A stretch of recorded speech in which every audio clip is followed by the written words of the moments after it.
மாணவர்கள் போராடல, யார் சொன்னா யாரு? தவறான கருத்து. மாணவர்கள் போராட்டம் இது ஒட்டுமொத்த இந்தியாவின் போராட்டம். நீட்டுங்கிறது மிகப்பெரிய மோசடி. நான் 10-15 வருஷமாக சொல்லிக்கிட்டே தான் இருக்கேன். வந்த நாளில் இருந்து நீட்டுனால வெளிநாட்டுக்காரங்க தான் சம்பாதிக்கிறான், கோடிக்கணக்காக லட்சக்கணக்காக இந்த கசிவு ஏற்பட்டதுன்னு சொல்லப்படுறதும் லட்சம் கோடிகள் புரண்டிருக்குது. மாணவர்கள் உயிர்கள் பறிபோயிருக்குது.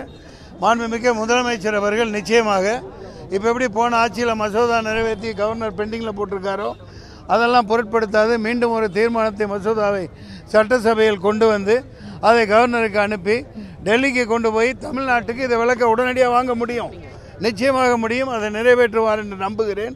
அதைத் தொடர்ந்து பல மாநிலங்கள் அவங்கவுங்க வெளியில் வாங்கிடுவாங்க. நீட்டுங்கிறது ஒரு அயோக்கியத்தனம். நீங்க இப்போ புதிதாக இருந்திருக்கக்கூடிய தமிழக அரசு போராடக்கூடிய மாணவர்களை கைது செய்யறாங்க, அது துரதிருஷ்டவசமானது. அவர் போராட்ட வாழ்க்கையில் வெளியே வந்தவர் அல்ல முதல்வர். ஆனால் நிச்சயமாக அவர் இதை ஆலோசிப்பாங்க. அறிக்கை மூலம் இன்றைக்கி எல்லா பத்திரிகைகளும் நான் பார்த்தேன். நீட்டை தூக்கணும்னு தெளிவாக சொல்லியிருக்காங்க. இந்த படங்கள் ரொம்ப நீண்ட நாளைக்கு அப்புறம் வந்திருக்கிறதுனால அந்த சில கொண்டாட்டங்களில் மக்கள் இருந்திருக்கலாம். இது நிச்சயமாக இங்கே பேசிய அனைத்து தலைவர்களும் இதில் ஜேம்ஸ் வசந்தன் ரொம்ப அற்புதமாக பேசினார். ஒரு கருத்தை சொன்னார்.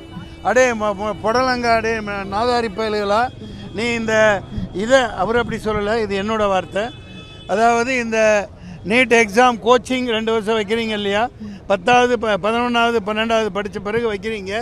அந்த படிப்பை, அந்த கோச்சிங்கை, அந்த நீட்டு படிப்பை அந்த 10 11வது 12வதுலேயே வச்சு தொலைஞ்சதுக்கு என்னடா, இது ஏமாத்து வேலை தானேன்னு தெளிவானதை சொன்னார். இது ஒரு அற்புதமான கருத்து.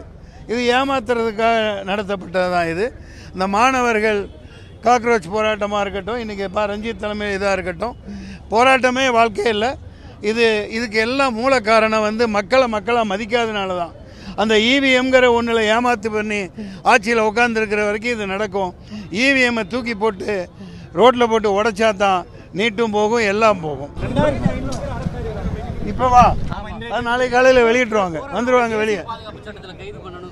யார் சொல்கிற முட்டாப்பையெல்லாம் இருக்கா? துளை ஆலை தூக்கி போட்டு கக்கூசில் போடு.